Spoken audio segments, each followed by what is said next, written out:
প্রচণ্ড গতিতে ফাঁকা রাস্তা দিয়ে ছুটে চলেছে। আমির হাকিমপুর থেকে তাদের বাড়ি ফিরছে। হাকিমপুরে তার এক বন্ধুর বাড়ি। সেই বন্ধুর বিয়ে ছিল আজ। চেষ্টা করেছিল সন্ধ্যের মধ্যে বেরিয়ে পড়বে, কিন্তু বন্ধুর পীড়াপিড়িতে রাতে খেয়ে যখন বের হলো তখন 11টা বাজে। যদিও আমিরের বন্ধু তাকে রাতে থেকে যেতে বলেছিল, কিন্তু সে রাজি হয়নি, কারণ পরদিন তার বাবাকে ডাক্তার দেখানোর ডেট আছে। এই ঝাউবনের কবরস্থানটা ভালোই ভালোই পার হতে পারলে আর ভয় নেই। হেডলাইটের আলোতে অনেক দূর পর্যন্ত স্পষ্ট দেখা যাচ্ছে।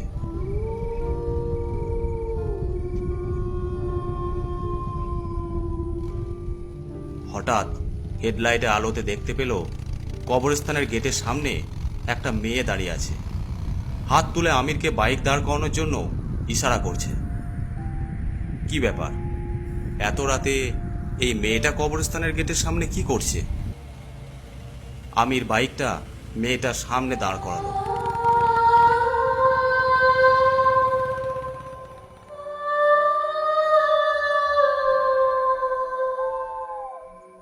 কিন্তু এত রাতে এখানে কি করছে সেটাই ভাবছে আমির।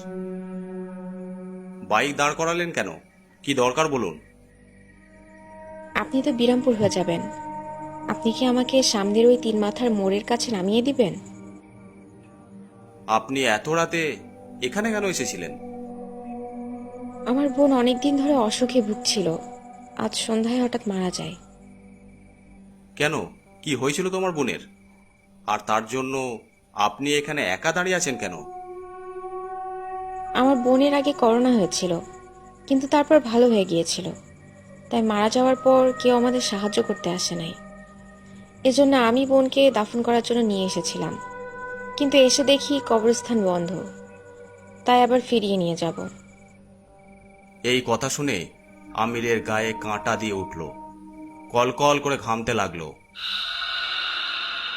আপনি একটা মেয়ে মানুষ, এত রাতে লাশ দাফন করতে এসেছেন?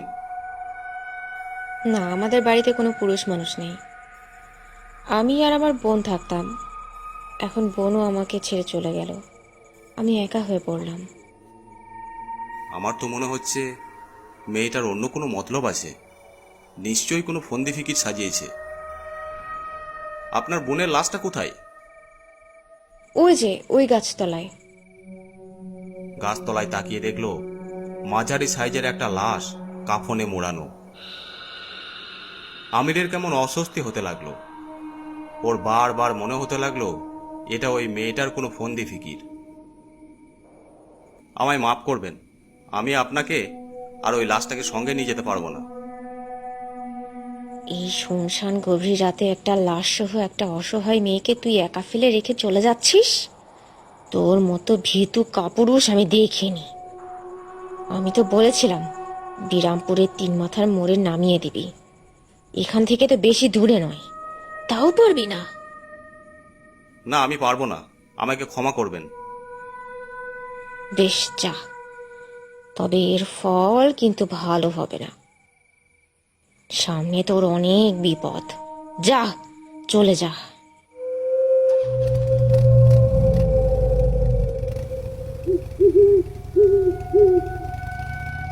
আমির আর দাঁড়িয়ে না থেকে বাইক নিয়ে কবরস্থানের সীমানা পেরিয়ে অনেক দূর চলে গেল। কাজটা কি ভালো করলাম? হতে পারে মেয়েটা সত্যি সত্যি বিপদগ্রস্ত, অসহায়। আমি মনে হয় কাজটা ঠিক করলাম না। ওকে বাইকে করে নামিয়ে দিয়ে আসলেই ভালো হতো। বারবার মেয়েটার বলা শেষ কথাগুলো তার মনে পড়তে লাগলো। সে বাইকটাকে দাঁড় করালো।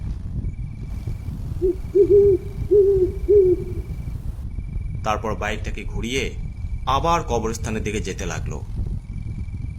দেখলো মেয়েটা তখনও সেইভাবেই দাঁড়িয়ে আছে। মেয়েটার সামনে গিয়ে বাইক দাঁড় করালো। আমি জানতাম আপনি ফিরে আসবেন। সে না হয় জানতেন, কিন্তু লাশটাকে দাফন না করে বাড়ি নিয়ে যাওয়া কি ঠিক হবে? বাড়ি নিয়ে যাওয়া ঠিক হবে না, কিন্তু কবরস্থান যে বন্ধ সেটা তো দেখতেই পাচ্ছেন। ঠিক তখনই লাশ নিয়ে একটা অ্যাম্বুলেন্স গেটের সামনে দাঁড়ালো।